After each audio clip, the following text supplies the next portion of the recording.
Snowberry Falls woke up smelling like damp pine and freshly baked blueberry rolls. It was the 1st of December, that day when the whole town decided there were still weeks left until Christmas, but turned on the lights anyway, as if Santa were paying the electric bill. Luna Prescott, 38, full-on Pisces, gloriously curvy and sporting the under-eye circles of a freelance artist in the "why did I accept this commission" phase, pushed open the door to her grandmother's attic. The air smelled of old wood and freshly boiled nostalgia. "Hello again, emotional chaos in attic form," she muttered, brushing dust off her green sweater. "I promise not to judge you if you don't judge me." Great, Luna, talking to the attic at 8 in the morning. Pisces level unlocked. Her grandmother Marnie had asked her to fetch the porch decorations. Luna armed herself with courage, a flashlight, and dignity, the latter on low battery, and began moving things around. Under a pile of forgotten blankets, something peeked out, a rectangular wooden board with numbered windows from 1 to 24. An artisan advent calendar, the kind made with hands that believe in magic, with chipped paint and a carved pine tree in the center. Luna crouched down, ran her fingertip over the number 1, and felt a little spark. "Oh, I don't remember this," the wood answered with a soft creak as if waking up after decades. When she opened the first little door, she found a perfectly folded note, written in delicate handwriting. "Sometimes joy hides. Go look for it." Her heart gave a tiny lurch. Aha! Who leaves mysterious messages? The spirit of Christmas or someone with too much free time? Before she could keep investigating, a loud noise outside rattled the window. A soft, deep, familiar howl. Luna smiled. There was only one being in Snowberry Falls capable of producing a sound between tribal chant and good morning greeting. Gray Wind, Rowan hails Northern Inuit. Giant, elegant, always wearing the expression of an ancient philosopher silently judging humanity. Luna climbed down from the attic, calendar in hand. When she opened the front door, she was met with a swirl of fine snow. And 2 enormous amber eyes. "Hello, gorgeous," Luna said. Gray Wind pressed her head to Luna's stomach, as if summoning her by decree. Then she brushed past dignified, very Wolf, very her, to enter the foyer without permission. "Rowan, your Wolf has invaded my house," Luna shouted toward the outside. The response came in the form of footsteps crunching in the snow and a half-amused, half-apologetic exhale. Rowan hailed 26, Aries attractive at Armani model level. Work jacket open over a gray t-shirt that highlighted arms that did not need highlighting, appeared on the porch with his cheeks red from the cold. Sorry, he said, shaking snow from his tousled brown hair. "She's obsessed with you." "I don't know why. Don't take it personally." "Sure, don't take it personally. The Nordic Wolf prefers me over you, Rowan, right?" Gray Wind returned to Luna's side and sat, imposing, official guardian. "Don't tell me she came for this calendar," Luna joked, lifting the wooden board. Rowan raised an eyebrow. "That? Wow, I haven't seen that since a long time ago. You know it?" Before answering, he ran a hand along the back of the calendar, like someone touching a memory. His fingers were careful, almost reverent. "My grandfather used to make things like this," he explained. "He carved calendars for the Valley families. Each one had a purpose, but that one." He looked at Luna. "That one was special," she swallowed. Something in the way he spoke about the object made her skin prickle. Gray Wind let out a soft huff, as if confirming the importance of the moment, or asking for snacks. One never knew. "What does go look for it mean?" Luna asked, showing him the note. Rowan tilted his head, amused. "Maybe that you should dress warm. There's an artisan market in the square today. Mandatory first stop for Advent adventurers." "You're telling me the calendar is assigning me quests," she teased. "I wouldn't argue with it," he replied. "My grandfather said wood knows things." Luna rolled her eyes. "Great. The handsome guy from the workshop thinks wood has opinions." "Luna, behave." Rowan leaned slightly closer, not invading, just enough for her to feel warm in the middle of winter. "If you want, I can go with you," he said. "Gray Wind has already decided she's going. And I don't argue with her when she makes that face." The dog lifted her tail, dignified and approving. Luna let out a soft laugh. "All right. But if this calendar turns out to be an emotional trap, I'm gifting it back to you wrapped with a bow. Perfect, Rowan said with a smile. I love dangerous gifts. The wind blew, gray wind howled with excitement, and Luna felt something like a beginning. A small warm whisper saying, "Joy isn't as hidden as you think." The Snowberry Falls market filled the entire town square like a warm embrace. Wooden stalls decorated with fir branches, soft lights strung between one canopy and the next, and that delicious smell of hot cider, molasses cookies, and freshly trodden snow. Every December, the town looked like a living movie set. And today, Luna saw it with different eyes. Maybe because of the note. Or because of Rowan. Or because of the wolfdog walking beside her like a Nordic empress. I can't believe Vinto Grease knows the way better than I do, Luna said, adjusting her scarf. Rowan laughed. She knows every path. Especially the ones that lead to food or to you. Right. Here comes the danger. A man with intense lines that melt snow. Careful, Luna. The advent calendar rested inside Luna's backpack, as if it also wanted to watch.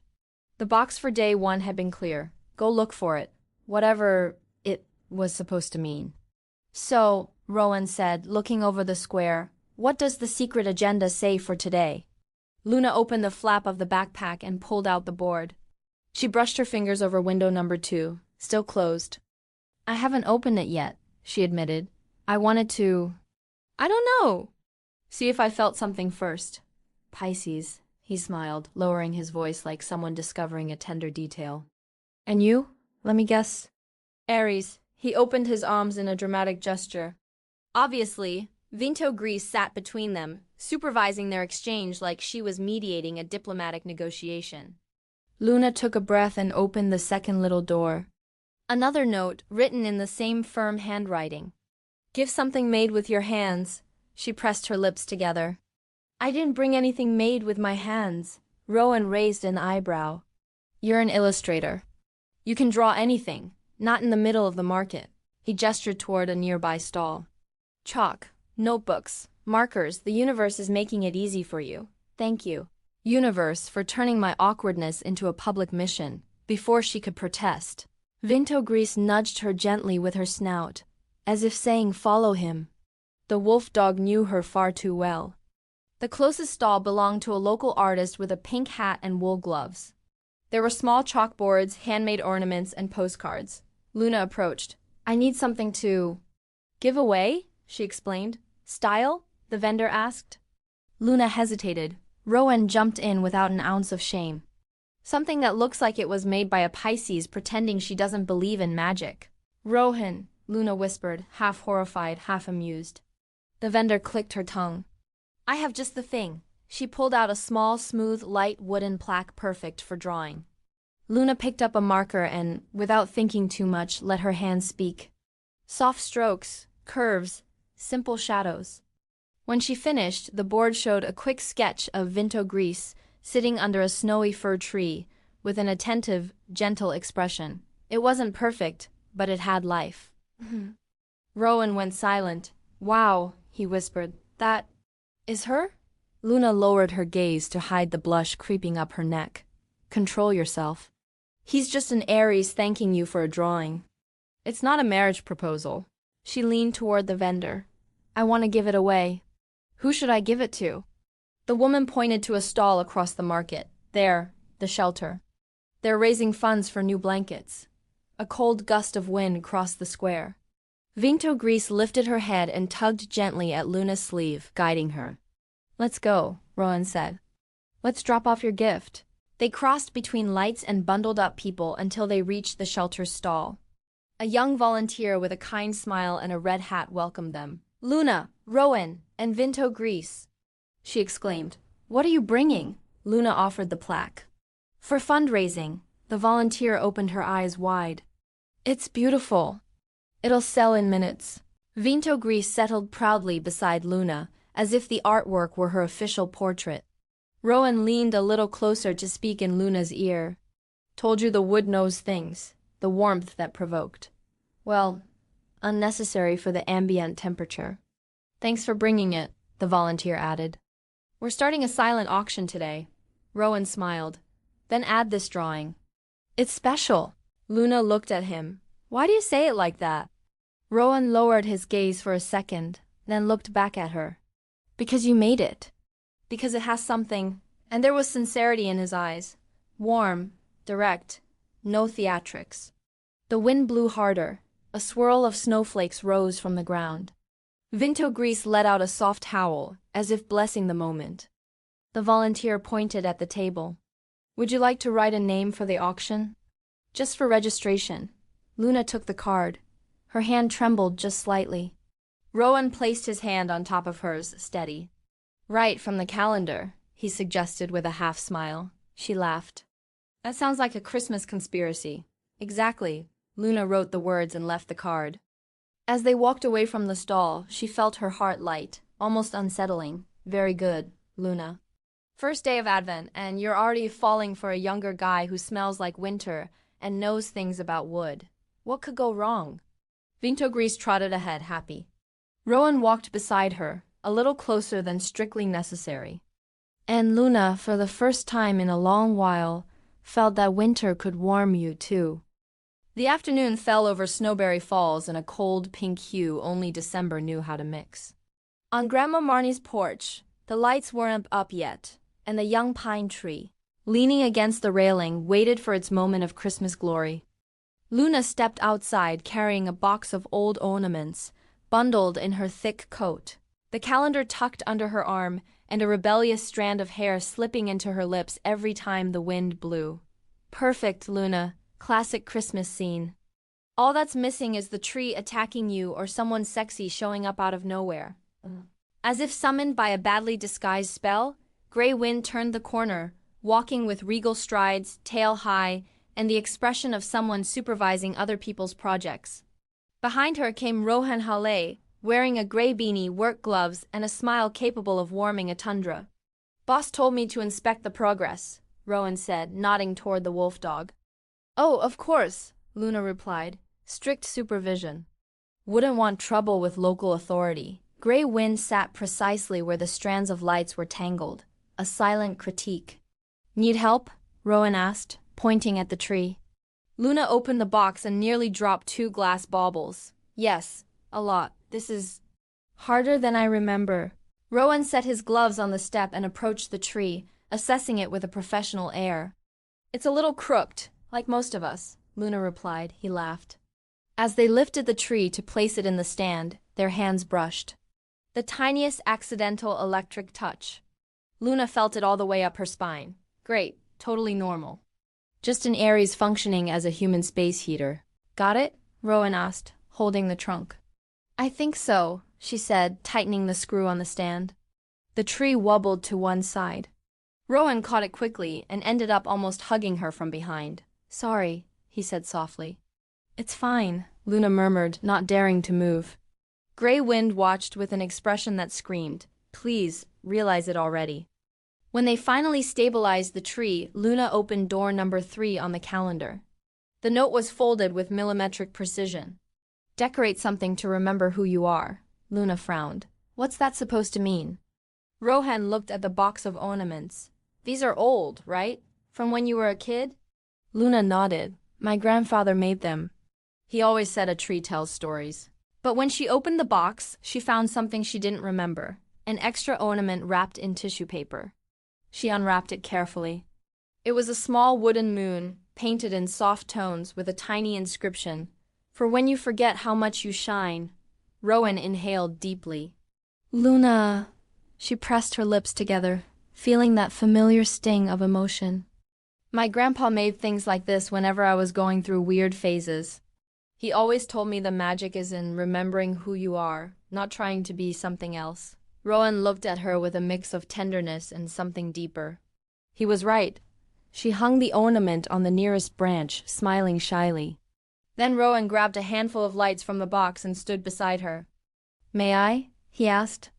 Yes. As they wrapped the lights around the tree together, their hands brushed again, this time without rush. Luna felt the warmth of the moment settle under her skin. When they turned the lights on, the tree glowed with that imperfect, beautiful shine that only handmade decorations have. Rowan crossed his arms, triumphant. I'd say we passed the quality inspection. Grey Wind stood up, walked to the tree, sniffed it, and rested her head against Luna's coat. "I think that's a yes," Rowan said. Luna smiled. The wind blew, carrying the scent of cookies from a nearby house. Rowan cleared his throat. "Hey, Luna, thanks for letting me help." She looked at him. "Thanks for coming." There was a long second, not awkward. Just full. "Well," Rowan said, lowering his gaze a little. "I should take Grey Wind before she decides to eat a glass bauble." "Good idea." Luna walked him to the steps. Rowan hesitated, as if he wanted to say something but didn't. Grey Wind went down the porch, then came back up and nudged Luna's hand with her snout. "I think she's saying goodbye," Rowan said, amused. "I'm saying goodbye too," Luna replied softly. Rowan leaned slightly toward her, as if his body slipped forward on its own. But he held back. "See you tomorrow," he murmured. Luna felt that tomorrow like an unexpected gift. "See you tomorrow." Rowan and Grey Wind walked down the snowy path, the porch light illuminating their silhouettes. Luna looked at the finished tree, the warm lights, the moon ornaments swaying in the wind.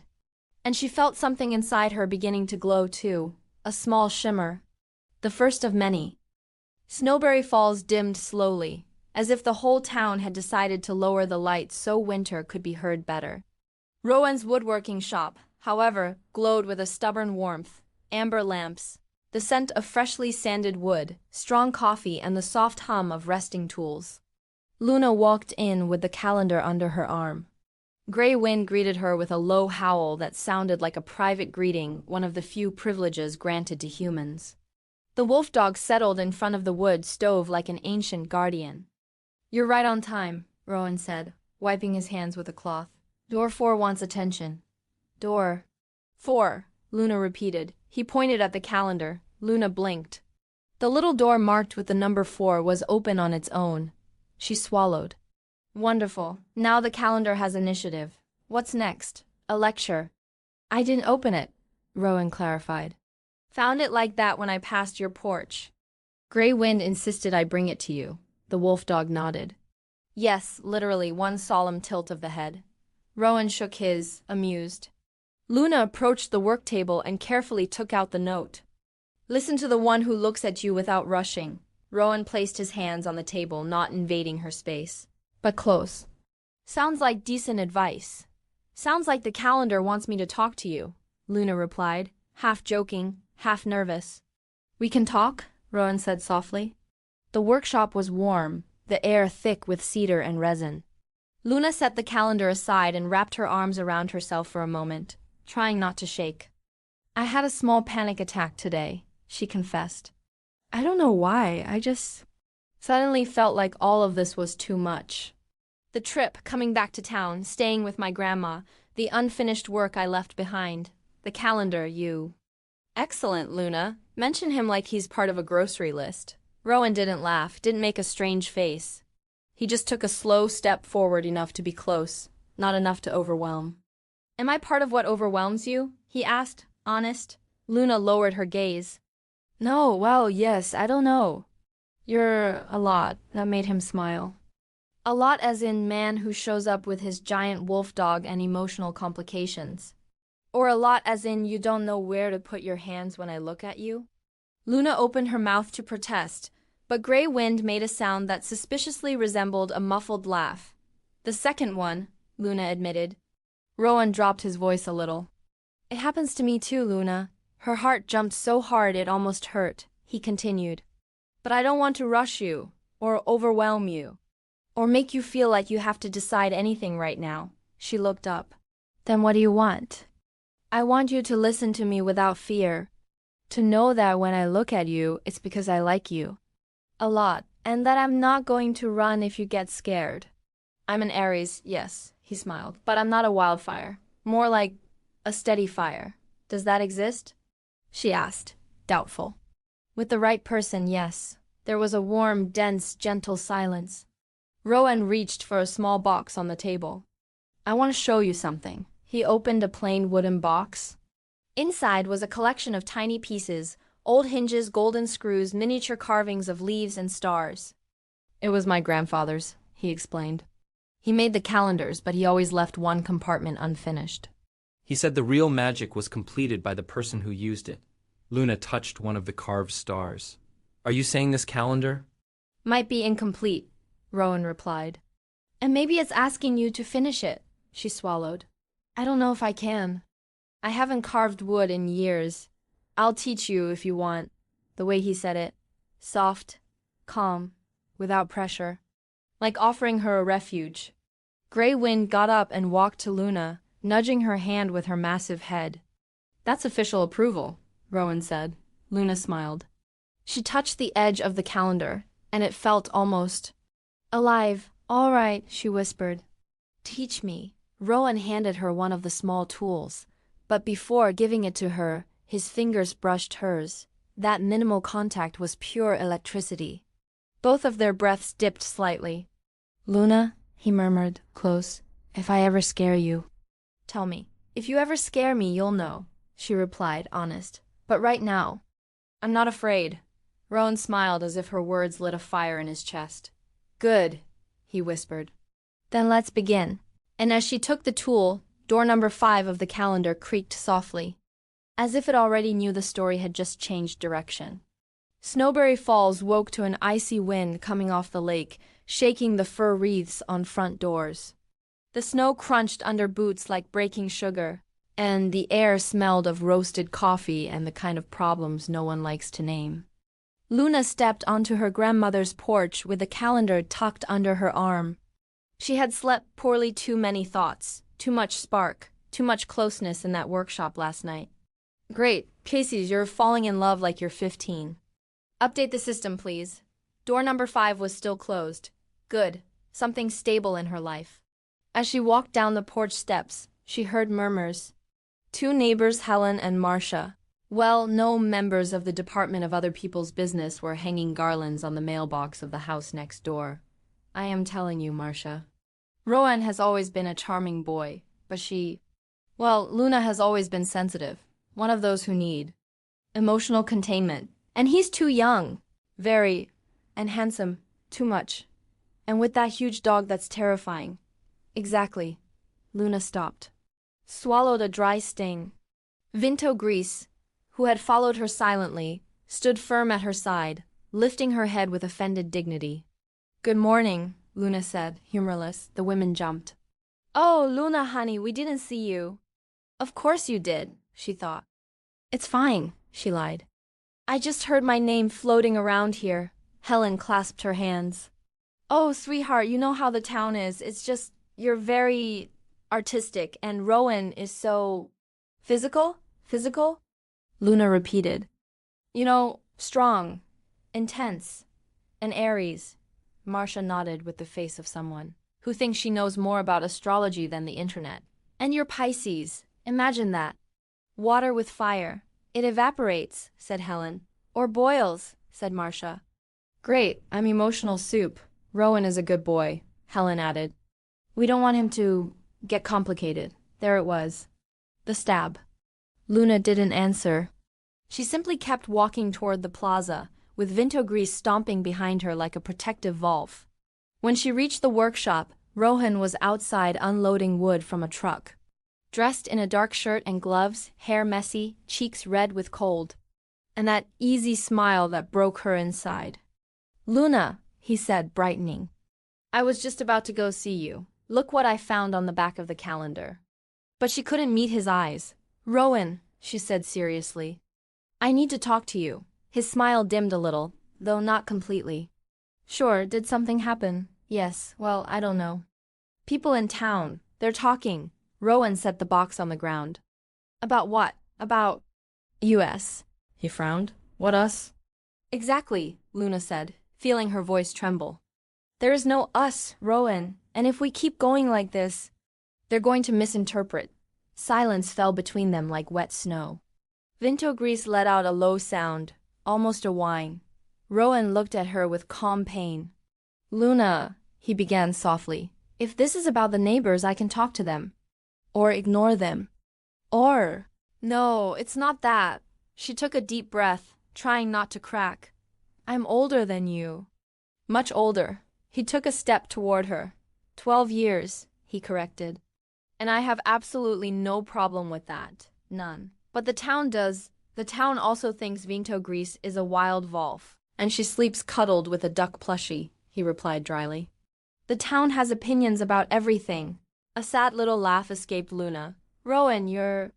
She searched for the word. You're too good. And I'm in the middle of a personal mess. I don't want to drag you into it. He shook his head slowly. You can't drag me somewhere I already want to go. That destroyed her. 1 second, just one. Rowan, I need distance. For the first time since she'd met him, he stepped back. Not much, just a couple of steps. But it felt like the world had tilted. If that's what you want, I respect it, he said, voice lower than ever. Vinto Grease approached Luna, nudged her with her head, and then stepped away to sit beside Rowan. Canine betrayal. Thank you for understanding, Luna whispered. Rowan nodded. I'll always understand you. Even if it hurts. Luna turned to leave before the tremble in her chin gave her away. As she walked away, she didn't see door number 5 of the calendar begin to open slowly, as if disapproving of her decision. She didn't see Rowan watching her go, with Vinto Grease resting her huge head against his thigh. And she didn't see because she couldn't how the note behind door 5 said exactly what she needed to read. Night fell over Snowberry Falls with an almost theatrical softness. The town's lights flickered as if blinking in time with the cold, and the air smelled of fireplace smoke, gingerbread cookies, and impending snow. Luna walked quickly, the calendar clutched against her chest as if she were carrying an extra heart beating outside her body. She had spent the entire day in her room, avoiding looking at door number 5, avoiding thinking about Rowan, avoiding remembering how her voice shook when she asked him for distance. Well done, Luna. You pushed away the only man who doesn't treat you like a puzzle. Excellent emotional strategy. When she reached the square, something caught her attention. A small path of warm lights forming a trail from the central fountain to the old community greenhouse. It wasn't part of the town's official decorations. And it had just been lit. Gray wind appeared from the shadows like a living statue, the snow on her back glowing under the lights. The wolfdog approached, looking at Luna with those amber eyes that seemed to judge human decisions with ancient wisdom. Are you in on this too? Luna asked, sighing. Gray Wind turned and started walking down the lit path, without looking back. Perfect, Luna grumbled. Not even dogs let me run away today, she followed. The path led them to the greenhouse, its glass facade covered in frost. Inside, a soft golden glow. Luna pushed the door open. Warm air wrapped around her immediately. And there was Rowan, standing, nervous, with his hands in his pockets. A portable heater warmed the room, and on a table was something that knocked the breath out of her. The calendar, but not hers. Another one, new, unfinished, carved by him. Rowan swallowed. I know you said you needed space, he began, and I respect that. I'm not here to ask for anything. I just wanted to give you this. Luna touched the new calendar. The little doors were unpainted. The wood was smooth, young, waiting. For me? She whispered. For you to finish, Rowan said. However you want. However you decide. His voice trembled at the end. Luna, I don't want to be pressure in your life, or noise, or a town rumor. I want to be a choice, not an obligation. She closed her eyes because her heart felt like it was trying to escape. Rowan, I hurt you today. I didn't mean to, but I did. You didn't hurt me, he corrected gently. It hurt. That's different. When something matters. It hurts. Luna breathed deeply. God, Destiny, let me breathe. The neighbors said they didn't want you getting tangled up with me. And what do you want? Rowan asked, very still. She opened her eyes. I want to stop being afraid. I want to stop running away. I want to believe that someone like you could want someone like me without everything falling apart. Rowan took a step. I'm not going to break anything. Another step. You don't need to ask my permission to be enough. One more step until he was a breath away. Gray Wind sat behind Luna like a protective wall. Luna, he whispered, I don't care about the age difference. I don't care what the town says. I care about you. I care about the way you look at the world. I care about the way you smile when you talk about art. I care about how you pet Gray Wind like you understand her language. Luna let out a soft laugh, her eyes stinging. I try, and I care when you're scared, Rowan added. Because you're still here. Luna's heart opened like an old door. Rowan. You don't have to decide anything today, he said, lowering his eyes for a moment. I just wanted you to know this. Luna lifted her hand and touched his cheek gently. He closed his eyes as if that touch alone could ignite an entire galaxy. I do have to decide something, she murmured. And I already did. Rowan opened his eyes just as Luna stepped closer. I want to stay, she whispered. Here, with you. He froze. Then a slow, warm smile rose from his chest. Are you sure? Luna nodded.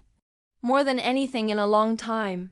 Rowan lifted a hand to her hip, soft, asking for permission without words. Gray Wind huffed, exasperated, as if saying finally. And then Luna took the initiative. She leaned in and kissed him. First soft, then deeper. A kiss that tasted like winter, warm wood, an Advent message, a promise. Rowan held her by the waist. Luna felt the heat, the steadiness, the care. Her body against his, clothes against clothes, breath searching for the same rhythm. The heater crackled, the amber light wrapped them. And just when the kiss grew slower, more intimate, more certain, the calendar door opened again on its own. Only one, number 24, inside a note. Rowan took it with trembling fingers and handed it to Luna. She opened it. Choose the joy that chooses you. Luna met his eyes, her chest burning. Then yes, she whispered. I choose you. Rowan rested his forehead against hers. And I choose you. Gray Wind lay down beside them, finally at peace. And in that warm greenhouse, between new wood and kisses that opened doors, Luna knew she had found exactly what the calendar had been asking of her since day one.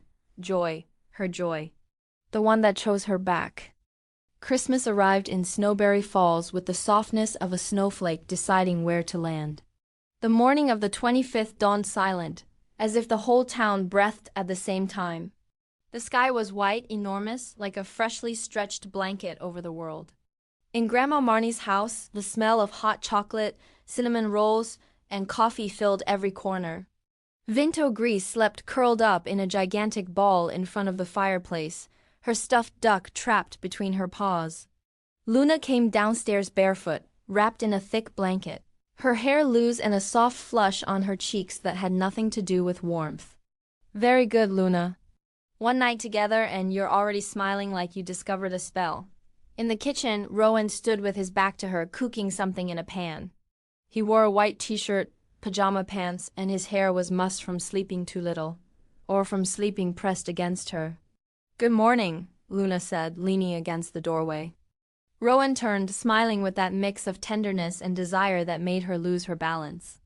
Good morning, Luna. He walked over and kissed her slow, warm, soft. Just a brush at first, then a second kiss that promised much more if the pan hadn't started sizzling. Vinto Grease lifted her head, let out a disapproving huff, and went back to sleep. Constant betrayal, Luna murmured, amused. Rowan laughed. She's practical.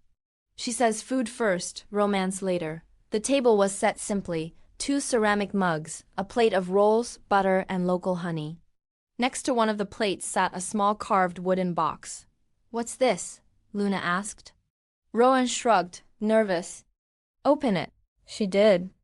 Inside was a miniature carving with incredible detail, a calendar door, exactly in the style her grandfather used to make, but with the initial L on one side.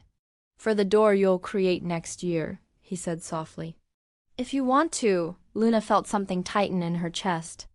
Not fear, something warm, something that felt a lot like home. I want to, she replied. Rowan looked at her as if winter itself had surrendered. After breakfast, they went out into the snow. The air was crisp, sounding like a full silence. Vinto Grease walked ahead of them, sniffing everything with the solemnity of a queen patrolling her realm. On the porch, Luna stopped. Do you know what I thought when I found the calendar? She asked. What? Rowan took her hand. That it was a sign something was coming to shake up my life. I didn't expect it to be you. Rowan intertwined his fingers with hers. I didn't expect it to be you either. But I'm glad, very. Snow began to fall in big, heavy, silent flakes. Vinto Grease turned around and sat in front of them, upright, expectant. I think she's waiting for a dramatic gesture, Luna joked. She's an Aries by association, Rowan said, winking. Luna laughed and wrapped her arms around him. He held her by the waist and kissed her long, deep, sweet, the kind of kiss that promises mornings, winters, and new doors. Snow wrapped around them, the world quieted, and Vinto Grease let out a soft howl, almost a blessing. Luna leaned her forehead against Rowan's. Thank you for choosing me. Always, he whispered. The original mysterious calendar rested on the porch table. All its doors were open except one, number 25, one that hadn't existed when she found it. Luna touched it with a finger. The little door opened on its own. Inside, a very small note. Now build together. Luna looked at Rowan and smiled. And together, hand in hand, they stepped off the porch into the fresh snow, with Vinto Grease leading the way. A new beginning had started, one they would create together. And if you enjoyed this story, subscribe and go watch another one.